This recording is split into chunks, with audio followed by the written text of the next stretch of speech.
खबरों में आगे बढ़ते हैं। आज की एक और बड़ी खबर है, हिला देने वाली, जिसने पूरे देश को हिला दिया। कोलंबिया में विनाशकारी भूकंप आया है। तस्वीरें देखिए जरा। ताश के पत्तों की तरह बिल्डिंग ढहनी शुरू हो गई। बड़ी बड़ी इमारतें, गगनचुंबी इमारतें गिरनी शुरू हुई।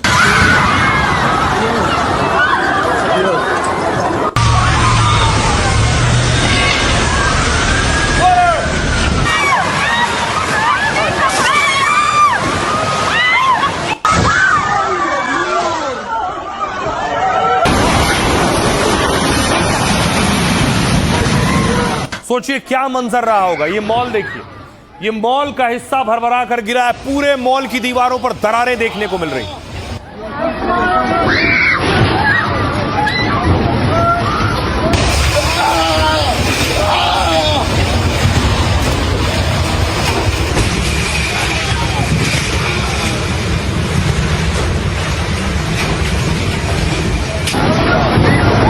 देखिए, सेना की इमारत थी। सेना की इमारत भी भूकंप के बाद पूरी ढहनी शुरू हो गई। पूरा ढांचा ढहना शुरू हो गया।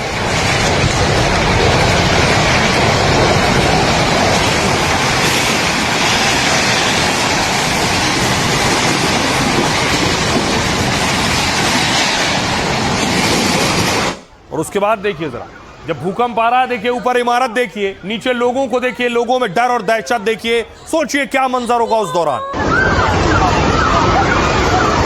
Dios mío! ¡Ay, Dios mío, mi vida! ¡Mi mamá!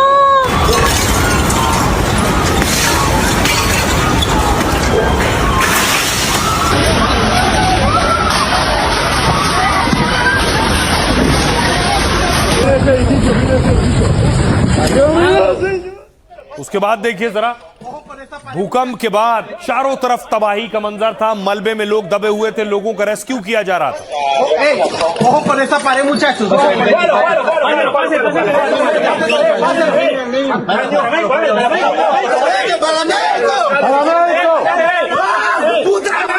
अब देखिए कि आखिर तस्वीर देखिए, ये आप देख रहे हैं, भूकंप के बाद चारों तरफ तबाही, गिरी हुई इमारतें, मलबा, लोगों को बचाने की कोशिशें।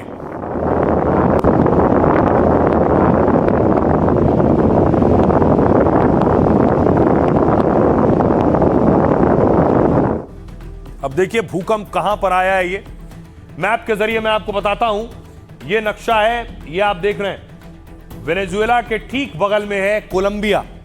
इस जगह पर यह भूकंप आया था। और भूकंप के बाद आपको बताऊं तबाही का आलम क्या था, कितनी तबाही और जानमाल का नुकसान हुआ। कोलंबिया में 7.4 तीव्रता के भूकंप ने बड़े पैमाने पर तबाही मचाई। 130 से ज्यादा मौतें हुई हैं, जबकि 500 से ज्यादा लोग घायल हुए। अधिकारियों के मुताबिक भूकंप में 86 इमारतें जमींदोज हो गईं, जबकि करीब 1500 घरों को नुकसान पहुंचा है। दावा है कि भूकंप के वक्त लोगों को विस्फोट जैसी आवाज सुनाई दी। इसके साथ ही बड़ी बड़ी इमारतें ताश के पत्तों की तरह ढहने लगी। अधिकारियों के मुताबिक भूकंप के बाद 21 आफ्टर शॉक दर्ज किए गए। आफ्टर शॉक बड़े भूकंप के बाद आने वाले छोटे भूकंप के झटके होते हैं। हालात इतने बिगड़ गए कि सरकार को इमरजेंसी घोषित करनी पड़ी। भूकंप में 2000 लोग लापता हैं, जिनका अब तक सुराग नहीं मिला। इमारतों के मलबे में अभी भी कई लोगों के दबे होने की आशंका है, जिसे लेकर कई जगहों पर राहत और बचाव का कार्य लगातार जारी है। अमेरिका ने कोलंबिया को 147 करोड़ की मदद की घोषणा की है। सुनिए कोलंबिया के लोग क्या कह रहे हैं। मैं डाइनिंग चेयर पर बैठा था और मुझे लगा कि वह हिलने लगी है। यह एक पल के लिए रुका और फिर दूसरा झटका थोड़ा तेज था। हम ऊंची मंजिल पर थे, इसलिए हम बाहर भागे। सबसे पहला काम मलबे में फंसे लोगों को बचाना है। यही प्राथमिकता है। उन लोगों को सबसे पहले बचाना है जो इस वक्त मलबे में फंसे हुए हैं।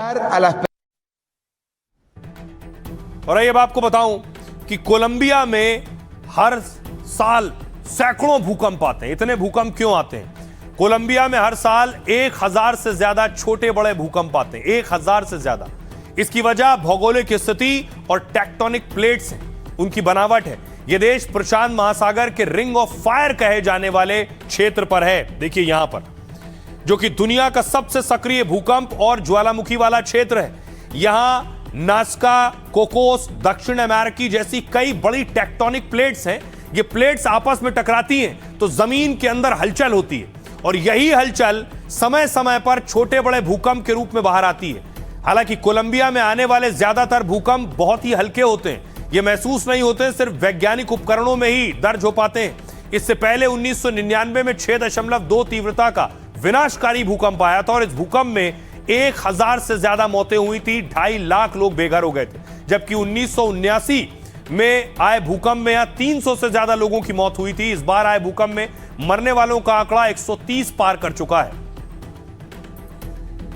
आइए खबरों में आगे बढ़ते हैं। आज की एक और खबर है जो सीधा आपसे जुड़ी हुई है।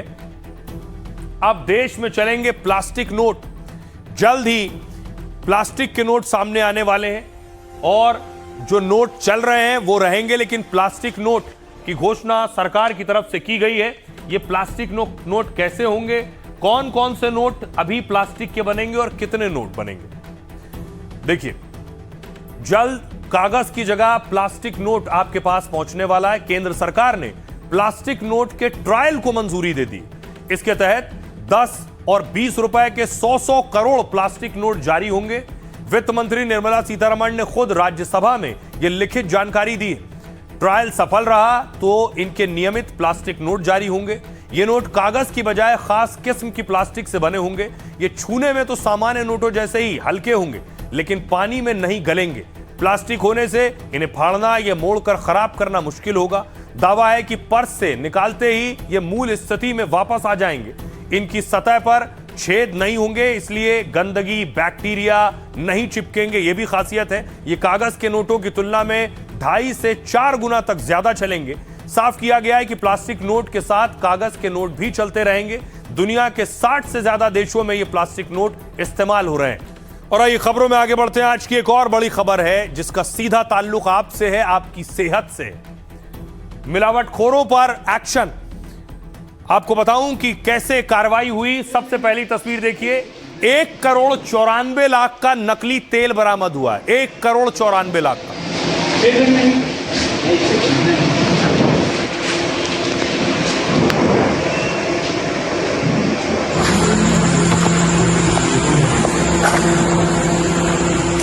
ये बीट की तस्वीर देख रहे थे। संभल में देखिए जरा, संभल में 528 किलो पनीर जब्त हुआ है। 528 किलो नकली पनीर।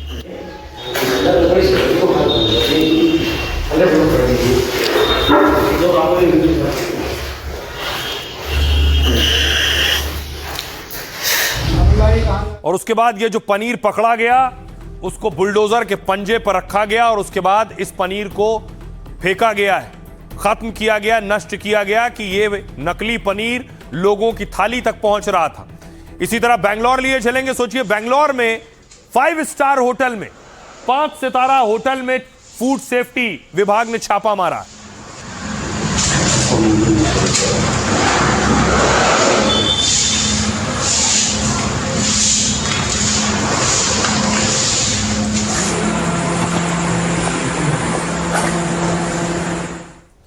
महाराष्ट्र के संभाजी नगर में देखिए जरा, नकली घी बरामद हुआ है। इन नीले बर्तनों में, ड्रमों में नकली घी भरा हुआ था।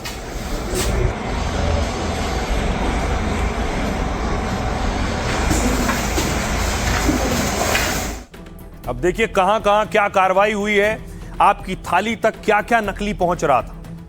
सबसे पहले देखिए उज्जैन में क्या हुआ।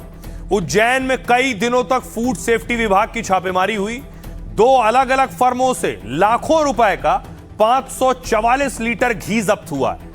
गांधीनगर में देखिए 9,300 किलो नकली घी बरामद हुआ है। पॉमोलिन ऑयल को केमिकल मिलाकर घी बनाया जा रहा था।